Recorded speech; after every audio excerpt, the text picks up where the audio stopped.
અમરેલી વડિયા મોટી કુકાવાવ ખાતે વાલ્મીકી સેવા સંકલન દ્વારા રાજકોટ કામદાર યુનિયનના સમર્થન સાથે યોજાઈ ચિંતન શિબિર। બાબા સાહેબના નારા સાથે ચિંતન શિબિરમાં વાલ્મીકી સમાજ એક થઈ સંગઠિત થઈ રહેવા ખાસ જણાવ્યું હતું। આ તકે રાજકોટ કામદાર યુનિયન પ્રમુખ પારસભાઈ બેડિયા દ્વારા સમગ્ર ગુજરાતમાં વાલ્મીકી સમાજને એક થઈ સંગઠિત થઈ રહેવા હાકલ કરી હતી। કાર્યક્રમમાં બહેનો તથા ભાઈઓ ચિંતન શિબિરમાં વડિયા તાલુકાના તમામ લોકો જોડાયા। આ વાલ્મીકી સેવા સંગઠનના કાર્યક્રમમાં પૂર્વ ધારાસભ્ય શ્રી સિદ્ધાર્થભાઈ પરમાર, મોહનભાઈ દાદા, શ્રી ચનાભાઈ વાઘેલા, શ્રી સાગરભાઈ વાઢેર, દિનેશભાઈ ટીમડિયા, ગોરધનભાઈ ગોહિલ, મોહનભાઈ બેરડિયા, સુનિલભાઈ વાઘેલાએ હાજરી આપી હતી। આ ઉપરાંત પારસભાઈ બેડિયાએ સમાજ સેવક બની હકની લડાઈ લડવા વાલ્મીકી સમાજને સંપૂર્ણ સહકાર આપવા હાકલ કરી। આ તકે કુકાવાવ સરપંચ શ્રી સંજયભાઈ દ્વારા તમામ કાર્યકરોનું સન્માન કરવામાં આવ્યું। બ્યુરો રિપોર્ટ રાજુ કારિયા।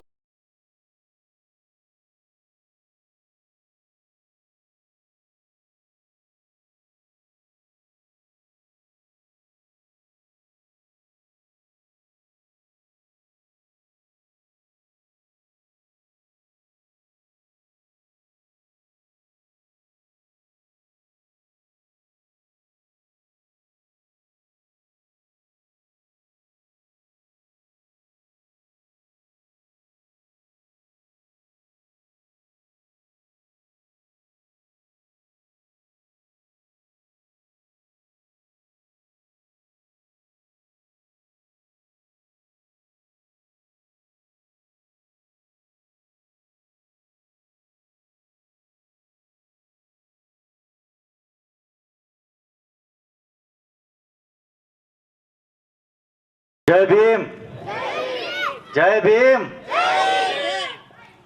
આપણો ઉધાર એમાં છે, પછી ઉધાર નથી આપણો એમાં।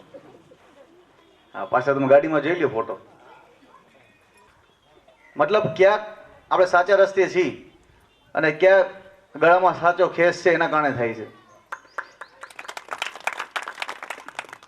આની પહેલા મેં તમને વાત કરી હતી અને તમે ઘણા બધા લોકો જાગૃત થયા છો। લોકોમાં જય ભીમનું મહત્વ કેટલું છે એ તમને હું સમજાવીશ। ક્યારે સમજાવીશ કે જ્યારે તમારા ધીમે ધીમે ધીમે બધા પ્રશ્નો સોલ્વ થશે। જ્યાં સુધી તમારા ગળામાં આ ખેસ છે ને ત્યાં સુધી તમને કોઈ અડી નહીં શકે।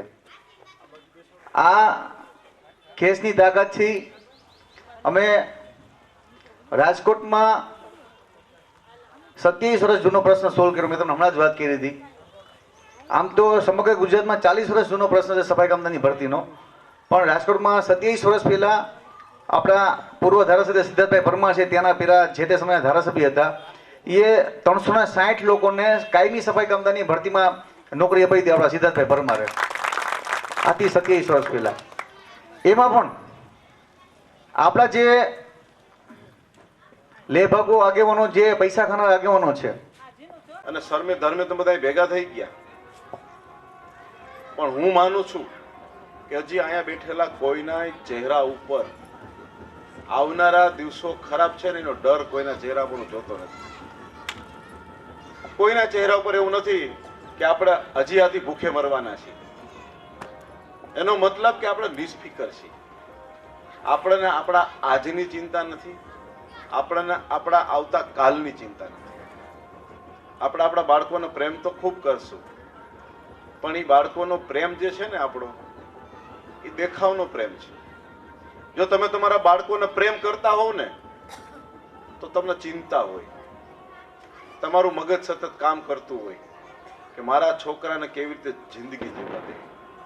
આમાંથી બધા લોકો પાસે મોબાઈલ હોય છે, આમાંથી ઘણા લોકો સિટીમાં એટલે શહેરમાં જતા હોય। શહેરમાં મોટા મોટા મોલ તમે જોતા હશો, એ મોલમાં તમે કરોડોપતિ લાખોપતિના છોકરાઓ બર્ગર ને પીઝા ને આવું ખાવામાં 5-10 હજારનું બિલ બની જાય। તમે જોતા હશો 25-25 હજારના બૂટ એના બાળકોના લઈ દે, 10-10 હજારના કપડા એના બાળકોના લઈ દે।